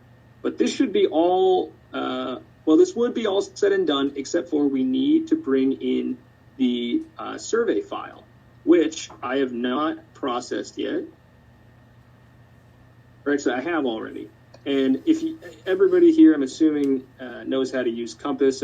I would have opened this up and hit compile, and it would just make this PLT. So our PLT is already generated. It's called test.plt. So I'm just going to come in and name that test.plt. And let me tell you, that is the hardest part, and we're already done. That is almost all the typing you'll have to do today to make this map. So I clicked save, and we're just going to close out of this. And now we're going to come into the compilation file. And we are almost done. Let's see if I have this. So we've got the compilation file. The name of my master file is presentation.th, and that's in the source. And see, I've tried to make it easy for you guys with these comments. But right in the source, all I'm going to do is come in and type in presentation.th, and now we are done. And I'm going to hit compile, and I think it's going to break, but I know what it's going to say because I already realized I forgot something. And it's compiling the map, and it's going to say, here's a problem. Here, this is what it does. It'll throw an error, and it's saying that there's not a file or directory for the output file. And that's because I forgot. I need, for my specific template, I need to create an output folder. I should probably put that in my master template to copy and paste that over. So I've got this output template. I'm going to hit compile. And while that's running, it's going to make our map. But before we make our map, I'm just going to show you what that looked like in Therion. So this is the sketching file. Just so everybody saw it, this is what came out of the tablet. And this is how you edit your sketch if you really needed to.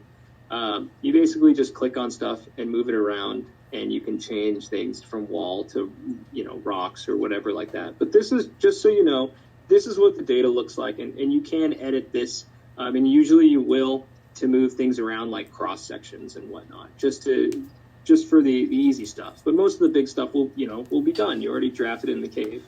So we go back, and our compilation was successful. We're going to look at our output, and lo and behold, we've got tons of stuff. And this is because my template just makes all of this. Okay? So I guess I don't have anything after this. I just had admire your map. So our template just makes this. So now we're going to do the admiring. I've got here my clean profile map. I should have turned the altitude off. This is the coloring I added. That's very easy to turn off. I don't know why it's on right now. I wrote a specific script to do that. But so here you see all of the symbols. The symbols are a little small for my liking, but I can just go in and change the scale for that if I want. And here's the cross section. I got to move that over a little bit, nice and easy. I can come in and look at it in the working form that I have set up. This is another symbol setup that here I have all of the stations in here. This is the mud symbol. I think the mud symbol is really ugly, so I just need to change that. Again, that's a pretty easy thing to do. And I don't think I had a profile for this one. Oh, no, I did. And yeah, here's the profile. It's really just that easy. And I have it export as an SVG too. If you want to send this to your cartographer, maybe you didn't want to send them your Therion files, or you didn't want to send them the PDF export. Well, you can send them this, and I think they'll be happy. I mean, that's a pretty good cross section right there. Not only that, it'll have the leads. This is the what's it called? This is the leads list that it will generate. You can make that a CSV or whatever. For some of our bigger caves, this leads list is insane. But yeah, that is really, it's that easy. I know it's a lot of steps. I know it's kind of confusing, but if you go through the presentation again or watch this again, it's very easy to do this. It's just some rote memorization of steps. It's just a matter of filling in the template. Here's some more examples of some stuff I've done in Therion. I just wanted to kind of end on this good note of here's some of the awesome stuff in Therion. You can't see the text here, but I find Therion amazing for recording stratigraphic maps. You can see this chaos was all done in Therion, it was all done in TopoDroid and Therion, something that I could not have done on paper. The resolution of this is way too high, and I was making so many observations over 4 hours, and I kept changing stuff. There's no way I could have erased and messed with that. Here's some looks at sketch in the bottom left. Maybe that's Michael Ketzner doing that. There's mine in the top right. No, I think that is mine in the bottom left. And this is all stuff that I actually do. That's, 1,500 foot of sketch on one page. I love how you can export stuff and do that. Don't complain about the lack of detail on that sketch. It's really a flat floor. Here's a drafted map that I had done in the tent before dinner. And that has each of the different scraps colored by their different level. It took me 5 minutes or 10 minutes. Well, there's a little more problems because Alex Fisher sketched it and committed many of my sins. So now I guess we get to the questions point of this. I hope that wasn't too much of a slog. I was trying to rush through it, but I appreciate everybody who came out and listened. Christian, that was amazing. It was awesome. Thank you so much. I love so much that there's a Therion subculture in America. Like, if Bob Dylan and Joni Mitchell were cavers, they would collaborate right now with Taylor Swift and write a song about this. I love Therion. Like, really, I won't draft any other way now. I don't think Therion is the greatest. It's not the greatest sketching software in the world. It won't make the prettiest map, but for somebody like me who I just need to like get survey done and sketch done, I didn't want to talk about my job and stuff, but part of my job is just like I got to know where the caves are so we can protect them. So if I had my way, I would just line plot the cave, because if I line plot the cave, then I can protect it just as well as if it has a map. But doing this allows me to be incredibly fast. I can draft, I could sketch 1,000 or 2,000 foot of cave in a day with this and doing, profile plan cross section. I have a couple questions if you have time. Yeah, of course. I really like the concept of doing splays instead of L-ruds. I was recently surveying a short cave, but it had really big borehole passage, and it was like the L-rud. You always have the argument of are you doing the left-right versus the previous station or the future station, and then I don't know. You never know how to draw the map if you're not doing it correctly. But Topo Droid fixes that, basically. I unfortunately don't have a photo of it, but I can pull up. Have you seen what Topo Droid looks like with all the sprays on it? I've used it some. So so I guess anybody who hasn't seen, there's a horrible view of my tablet where you can see all the sprays I've shot for this sinkhole going down into the cave I surveyed yesterday. So I mean, doing that compared to being what's left, right, up, and down is just, it's not even comparable, as far as data, in my opinion.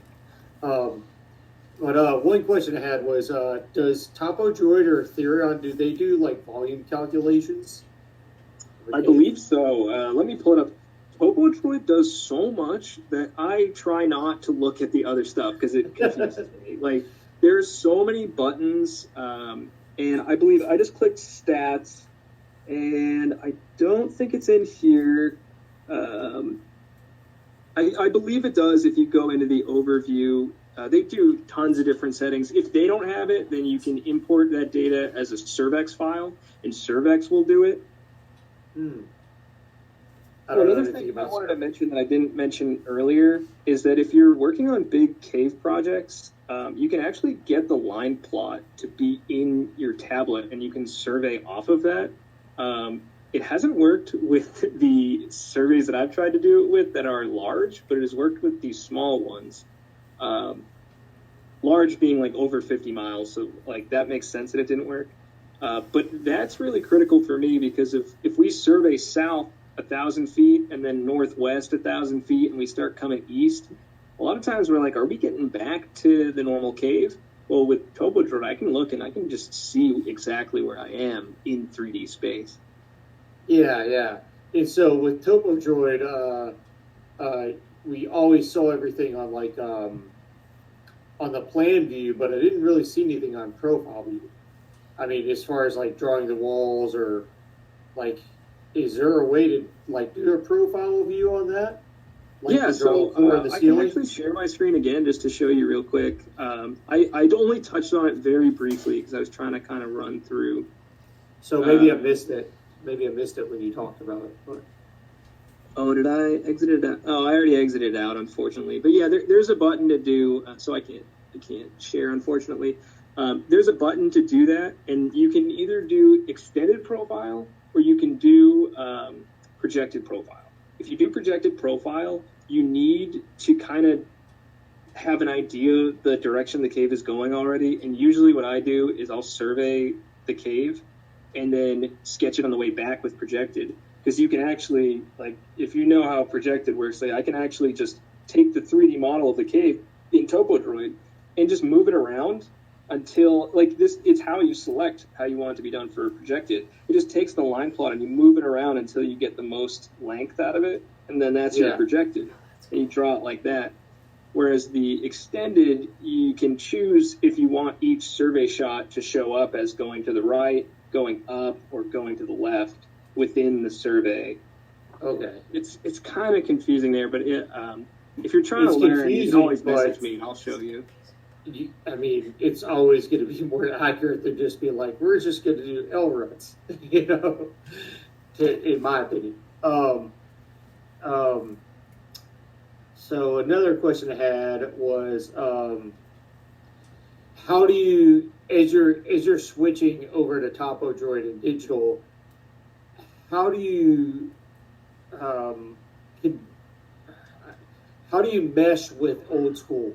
So, like, one cave that I've worked on is being surveyed on and off since like the 60s, you know, and they have all the old data in like walls.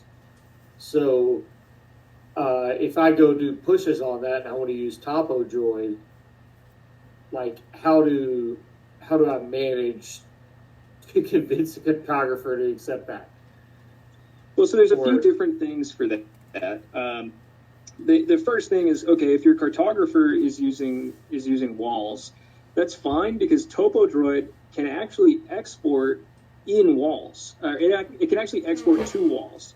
It's just that Therion doesn't work with walls. So what I do for dealing with that kind of stuff is when I finished my survey at the end of the day, I do exactly what I did here today, and I take my sketch. Because you saw it only took 5 minutes to go through Therion. I take my sketch and I push it through Therion, and I have Therion give me the SVG. Cartographers like SVG files because they go right into Illustrator. So I take that SVG and I send that to them, and then I take the walls file from TopoDroid and I send that to them, and generally they're happy. If your sketch looks, like I'll bring this up one more time, because there's the two different, the two different things you can get out of it. Whereas if you are the specific cave that I'm talking about, I know you've been in, and but I'm not going to say it on this. Okay, I know the cave then. Yeah. So, did I not get the? Here's the. Is this it? No, that's not it. I wanted to pull up the really ugly PDF export that I don't know where that went. But if you send them this SVG, maybe move this this cross section over a little bit, and maybe make yours, do a better job of sketching. If you send them this SVG, I don't think they're going to get angry at you. Like, it has all the stations on it. It's good. This is good. If somebody didn't accept this, or, for the quality, I get it. But if somebody didn't accept this just because it's digital, I would just, I don't know, go work on a different project. And then, I can send them the walls file. So it's I get you. Yeah. But the thing people don't like is the PDF export straight out of TopoDroid. That looks pretty heinous. If you want to use that, I would suggest using Bert's method of sketching, which is using the red for the walls, using the wall symbol for the walls, and then using the white user line for sketching all of the symbols. It won't allow you to use Therion with it, but it'll look pretty good. It just looks nicer to like send it to somebody who's not familiar with it, I guess. Yeah, because if you send them the raw export of TopoDroid, like the raw PDF that hasn't been messed with by Therion, and you're using some of the symbols, they're going to be like, what is this point symbol? It just looks terrible. Okay, so this is not a question that's probably relevant to this presentation, but have you heard anything about the Brick 5? No, I haven't heard anything about the Brick 5. And I'll say I'll stop you from getting me too off tangent now, because I want to know if anybody else has any questions. I want a brick Okay. 5 if it Nice. exists. Oh, well, yeah, no, they're developing it right now, so apparently. Okay. Yeah, I love the brick 4. Yeah, well, mine is leaked in wet passages several times. Mm. It's like, oh, I just destroyed an $800 piece of equipment, but so far I've managed to dry it out and it still works. Yeah, I've had the same experience. Hey, Christian, I have more of a comment than a question. Yep. Thank you for a fantastic and engaging presentation. And I just want to say I absolutely love your attention to detail, especially when it comes to tracking the geology as you go through caves. Just the geologic detail and showing those Thank you. the It stratigraphy really and opened my stuff. eyes being in Mammoth Cave how important that stuff is, and how it really. I mean, to me, it's like number one. I learned in grad school that hydrology is number one, but nope. Yeah, well, the hydrology is dependent upon the geology. If you don't know the lithology in your cave and you don't know the stratigraphic setting, then you're going to have a horrible time interpreting the hydrology. So, Yeah, so it all thank you. seems like It's magic fantastic. until you start to recognize those layers. Yeah, it's beautiful. Thank you.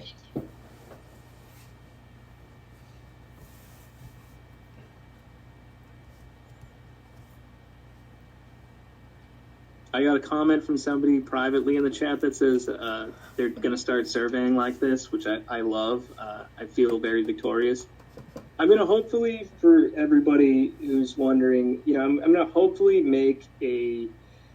I really want to make a video series about this. I spent a lot of time putting this presentation together. I don't think it very much shows in the presentation, but I have notes upon notes on the side that'll better transition into like a video series.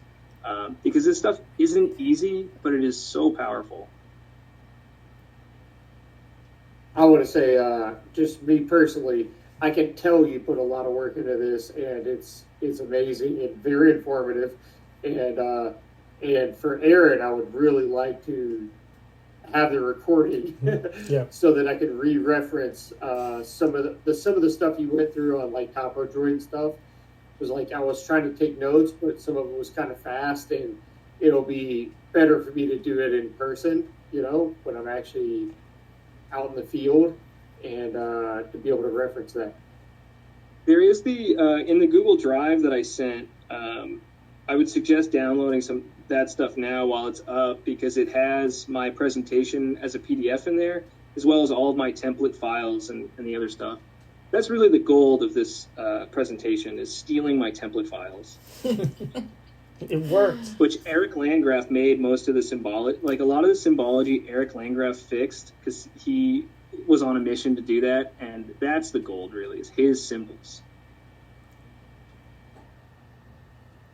Hey, Some of the symbology is really, I don't know what it is. They didn't add in NSS symbology, so it reverts to these weird European symbols. I will be happy to be a thief of those.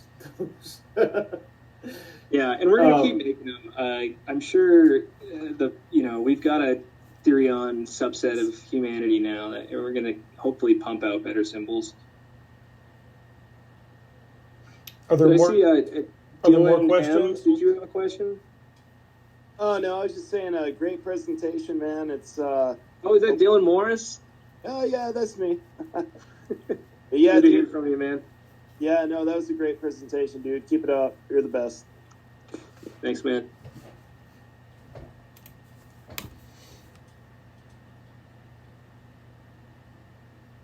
Any more questions from anybody?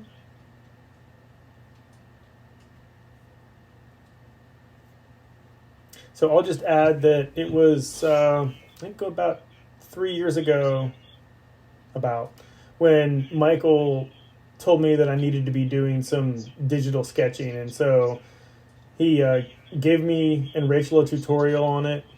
I went out to Morrison part of Mammoth, and we did it. And there's actually a picture of me riding on Matt Mazzidlo, because we determined that digital sketchers can no longer touch the ground because it's just stupid easy.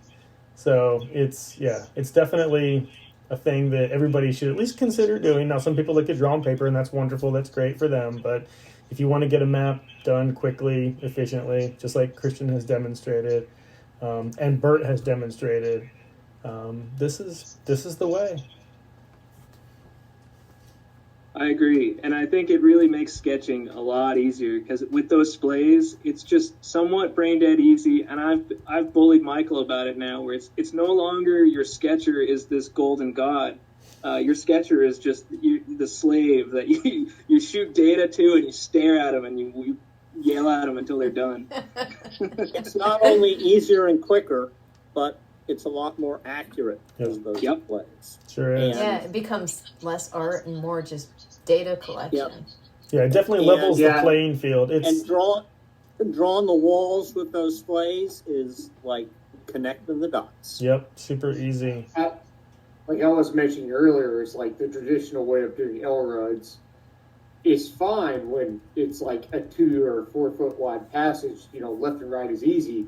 But if it's 100-foot wide, it's somebody shooting it right. That right could be off 5 degrees, 10 degrees, 15 degrees, and they won't know. And then your map's going to be just wrong. Yep. Well, And what Christian said about having to coordinate with your instrument person is absolutely correct. It's almost as if you need, as the sketcher, need to see where those splays are, where they're shooting. Oh, yeah. Because they're confusing to look at otherwise. Yeah,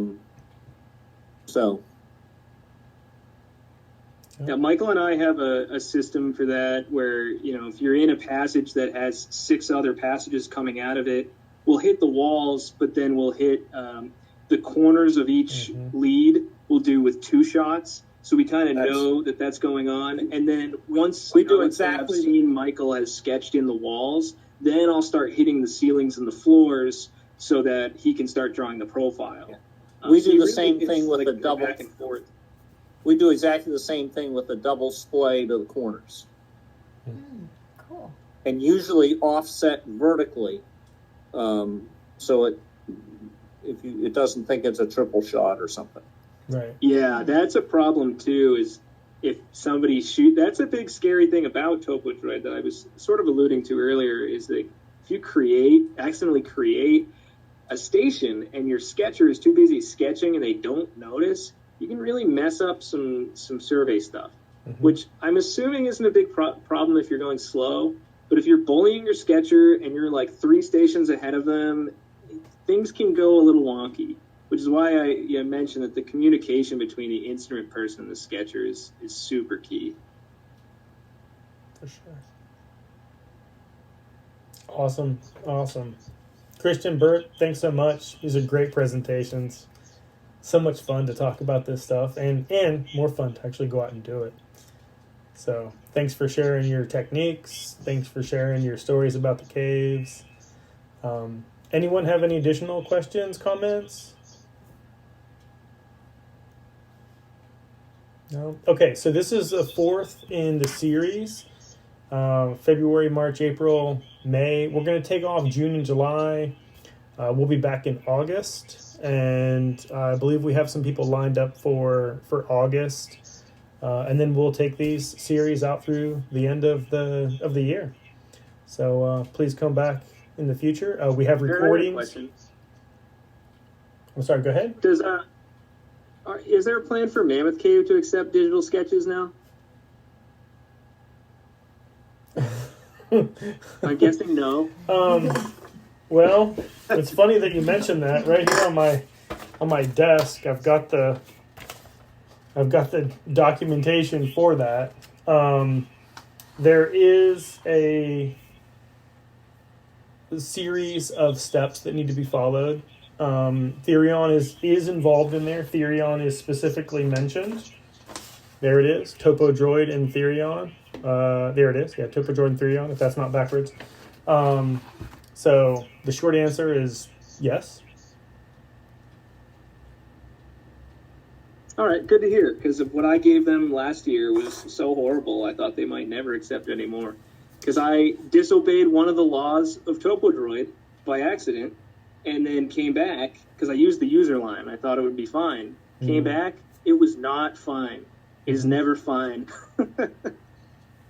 Yeah, so Bert's approach is more consistent with the way that sketching has been done in Mammoth, and Bert has gotten very positive feedback on his digital sketch using red and white or gray.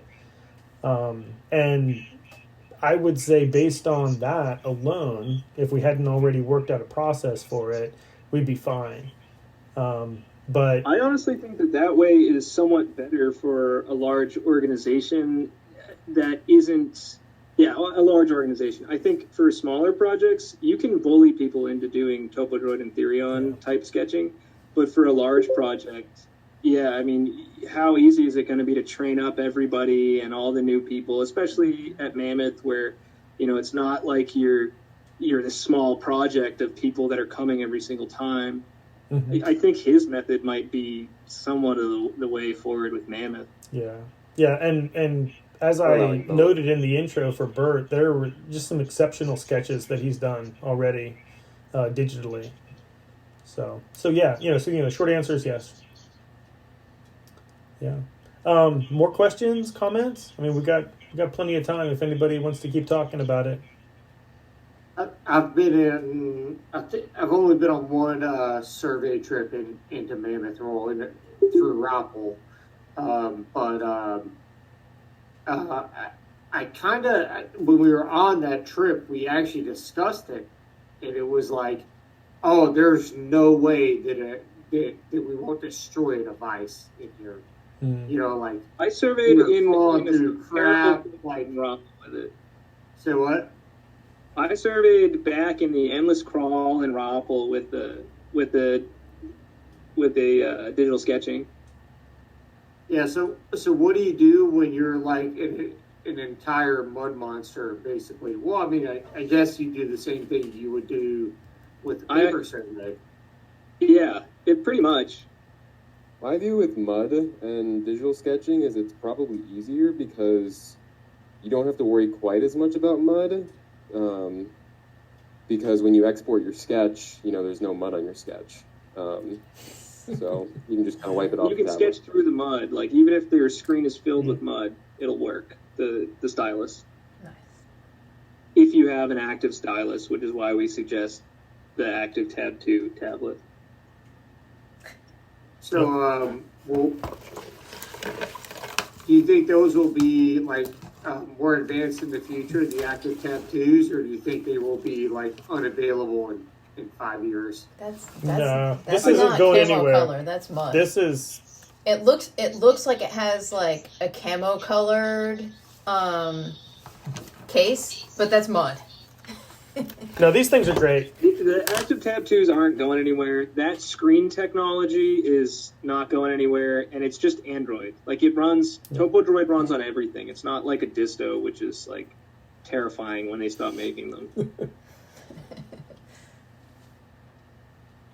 Yeah, you can get them on eBay. That's the best thing, is that these things, they go obsolete. Nobody wants this one because it's, 6 years old. Well, it's $100 on eBay now. Yeah, and Samsung is continuing that line, so there's like an Active Tab 3 and so on. So yeah, they'll be available well into the future. So Phil, you were talking about Brick 5?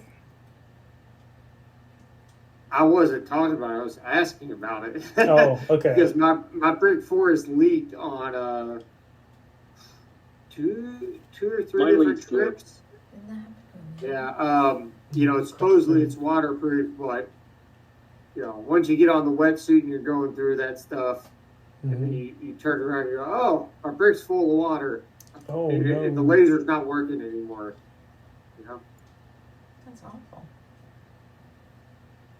Yeah, I'd say that like I trust the brick less than I trust the tablet, and the brick's in a case. Yeah, for awful, terrible survey, I worry way more about the distiller brick than the tablet.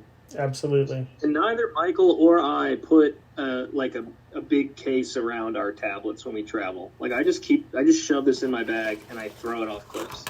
Yeah, I pretty much Same, act really, like same thing. I pretty much Yeah. act like there's not a tablet in my bag. Yeah, I forget that it's there. So, Is that like bulletproof glass? I mean, I don't understand. The glass is. but I think it just absorbs the shock. The glass on mine is shattered. You can't tell, but I've got a screen protector on mine, and I replace it maybe every 6 months. yeah. So, you know, if it's I've got a shattered. glass screen protector and I never replace it. Yeah, you used to have a phone that was called like a Samsung Rugby. I don't know if you know if you remember that, but it was supposed to be the bulletproof phone, and I broke it like the first month I had it rock climbing. Okay, more questions, comments? Okay, all right. Well, Christian, Bert, thanks again so much. One other thing is, I carry around a spare battery pack and a small little USB cord and a tiny little toy carabiner to hang it on to the back of the case. Because if your tablet runs out of juice, you don't want to have to switch back to your emergency paper. Yeah, it's easier than changing out the battery that's in it. So just bring an extra battery. Michael and I use the Active Tab 2s, and I don't think we've managed to kill one on any day trip. Like even an 18-hour day trip, I think Michael and I have kept it alive. Yep. And they've got replaceable batteries in them, so you can just open up the back and stick a new one in, which is done on camp trips, which has been nice. Yeah. Which, you know, on airplane mode with Bluetooth activated, it's still not going to use much battery. It's not up there searching for a cell phone signal. I think it's the screen that kills it, because you holding the screen on for 8 hours straight, that's what's most of it. Hey, just one quick thing for Bert, if he's still here. I was just curious about Sarah's furnace cave. Do you get every trip? Because that cave just looks so fascinatingly mazy. You know what I mean? You broke up. Say that question again. He asked if you got lost on every trip. Oh, yeah. If you get pretty far off those trails that we have marked, yeah, you get lost and turned around. And if we're going off the trail, we'll leave pieces of flagging tape as breadcrumbs to find our way back. Or you have a plot, just the line plot with the survey stations on it, and you can find your way out that way. I'm Nice. curious, has anyone ever gotten like seriously lost in there for like a long time? Hazel Barton crawled around 45 minutes one time trying to find her way out of this section. I guess that's why the survey stations have such distinct names, so I guess you can find your way like on a road map or something. Exactly. It's a safety feature.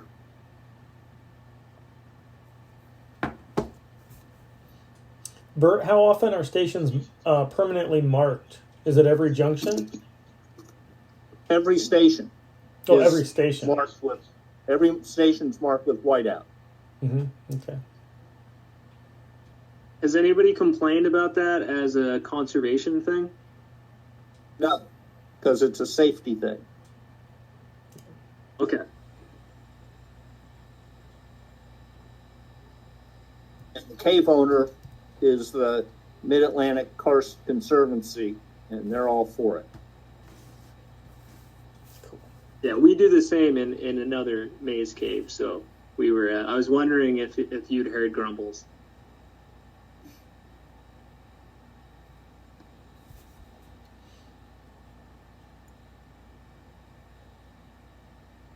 Phil, you're on mute if you're talking. What do you think about marking semi-permanent stations in caves that flood to the ceiling? You know, they used to use the old poker chip method, but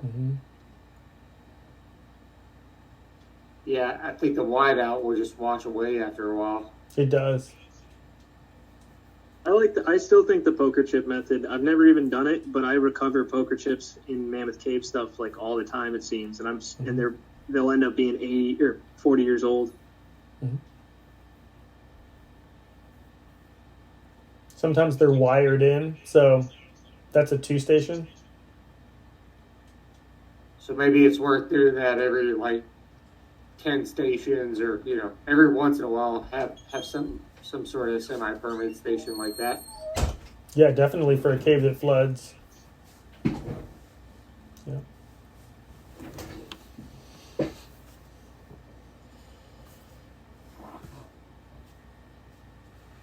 Okay, anything else from anybody? No? Okay. All right, well, thanks everyone for joining. Like I mentioned a little bit ago, we'll take off June and July. We'll get these recordings out so folks can study them. Then we'll be back in August. So thanks everyone for joining. Have a great rest of your evening and happy caving. Thanks, Aaron. Thanks, guys. Have a good. See you guys.